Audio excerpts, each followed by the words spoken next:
Armando, great to have you here. Thank you so much for joining us. So apart from having a swearing consultant on your show, VEEP, you've just had 4 years in Baltimore. What are the lessons that you learned having that close an eye on American politics, and what are the bearings on European and British politics in particular? American politics, it's interesting. I mean, in the current season of VEEP, Selina Meyer, the Vice President, becomes the President, and which has involved us talking to lots of people who work for presidents and observing the presidency. And one thing that struck me is how frustrated and how limited is the power of the president. I mean, the whole American Constitution is predicated on the White House talking to Congress and both parties in Congress doing deals to reach agreement. And that only works if that element of compromise is up and running. But what you've got in America at the moment are parties refusing to do deals with each other. And thus the whole constitutional operation of government has ground to a halt. And you get lots of politicians campaigning in America now on the basis of what they don't do. They'll say, vote for me and I will repeal healthcare. Vote for me because as a senator I said no to this sort of reform. They all deal in extremes and negatives at the moment. So that's why I think there's a lot of frustration from the American public at the moment. Who in a poll recently said that I think Congress had something like a 12% approval rating, which prompted the question from a lot of observers, like, who are these 12%? So that's what I've experienced. That sort of thing is a gift to you, right, as a satire writer? Well, you know, one doesn't rejoice at that. And anything I do in how I portray politics is really born out of the same frustration, I think, that is being felt by electors and voters, or indeed people who choose not to vote. That's really what I'm trying to tap into. So I think there's always a danger that if you call yourself a satirist, which is something I try and shy away from, it kind of implies that you're reveling in everyone's misfortune, and I'm not. I mean, the theme of this is optimism, and I fundamentally always feel positive about politics. I'm very passionate about politics. You know, I want politics to work, and I get frustrated at those points where I see that it's not working. And that's where, creatively, I feel I can do something or respond to it. With the greatest respect, because no one could be a bigger fan of your work than me, do you in any way feel responsible, though, for some of the cynicism about politics? I mean, you've created these characters. And do I feel responsible? Hell no.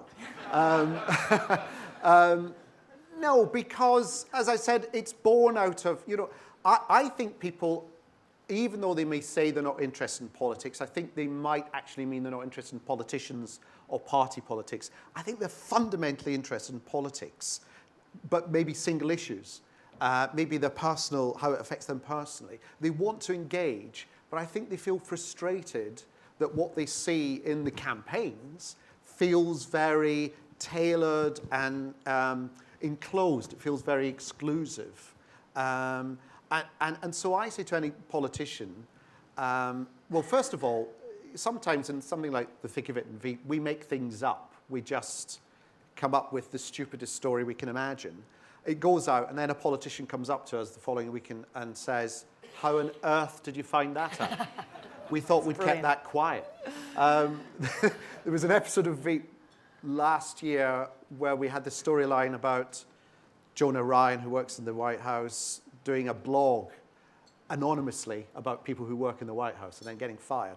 And the consultants who work on the show, and they've worked for presidents and vice presidents and secretaries of state, they look at the scripts and tell us what is convincing or not. They all said that would never happen. We filmed it, and the very following week, someone was fired from the White House for running an anonymous blog, gossiping at other members of the White House. So, if anything, real life is a lot worse than what I'm showing. At least I'm showing something that's got some jokes in it, which makes it a bit better. It certainly does. In terms of people engaging, obviously technology plays a huge role in that, and in terms of how the youth engage in particular. That somehow on Twitter people felt like they've been living in an echo chamber. Yeah. Yes, I mean, that's the danger. One assumes that because there is social media, that somehow by using social media and just saying that you're using it, everything's going to be better. And it's not. It's what you do with the social media, I think, that is important. So I think maybe Labour in particular thought they were getting all these tweets and Millie fandom and, you know, the mentions of Ed Miliband and the hashtag here was going up. But by just quantifying it like that, they somehow felt the debate was having an effect.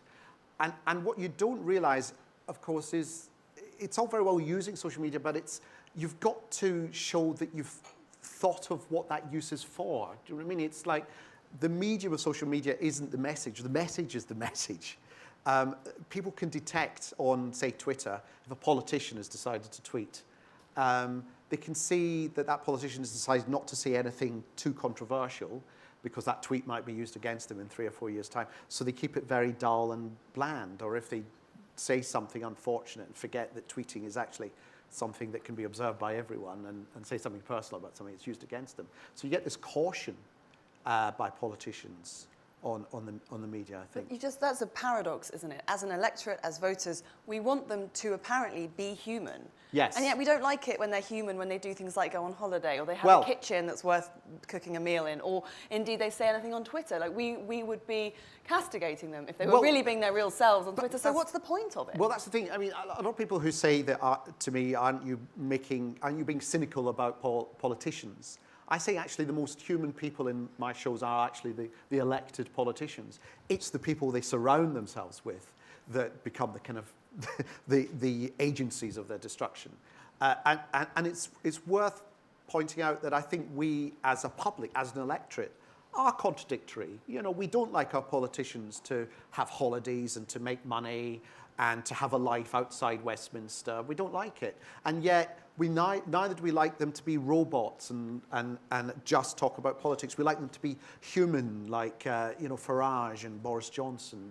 We like that roughness about them, the fact that they might say something embarrassing. So Farage, by the way, is back as leader of UKIP, in case any of you missed that breaking news headline that happened while we were in an earlier session. So make of that what you will. Armando, make of that what you will. Well, there you are. He was accusing me of being cynical, where someone who's based himself and projects himself on his honesty and talking truth unto power and saying, I'm a man of my word, I will resign as leader if I lose, has then resigned and then said, yes, I have resigned. That's all I said I'd resign, and I have resigned, but I didn't say that a day later I'll unresign, So, I kind of give up in a way. Exactly. Your job here is done. It's done, yes. Yeah. And we made the point earlier, actually, that one of the most successful politicians, of course, in recent history is Tony Blair, and he pulled off this amazing knack of kind of being a robot and yet giving a very good impression of actually being human. Yeah, I mean, that's true, actually. He was a robot built to act human whenever a camera was in front of him. I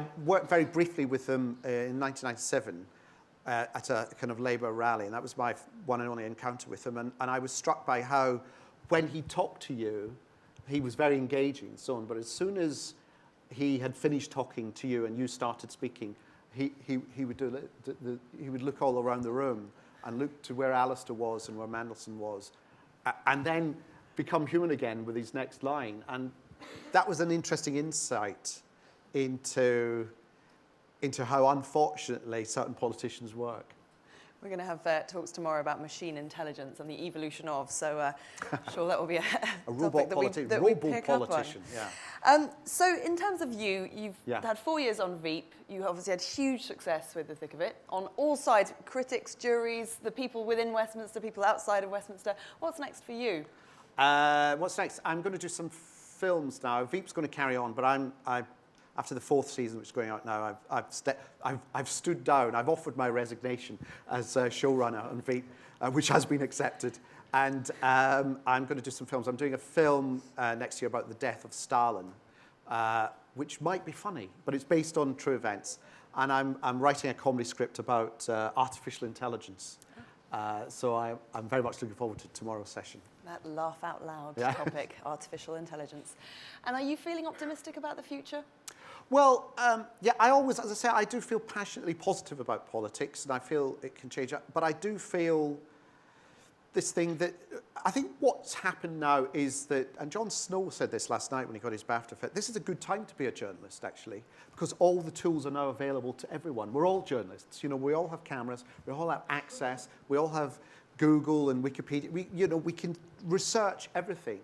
But it's then what we do with it. You know, that's the important thing. We've got to be active with it. It's not just a case of just hashtagging Nepal will not save Nepal. You've actually got to send money to Nepal or go out there and do something. But the internet can provide you with the information about how to get the money there or how to contact someone to help you get out there. That's what it's there for. So it's very easy to fall into the trap of thinking that all this new world we have in front of us is suddenly going to change everything on a simple click. It's not. It still boils down to what we do and how active we are in how we use it. But there's now no excuse because it's all there. Thank you very much. Armando Iannucci, everyone. Thank you.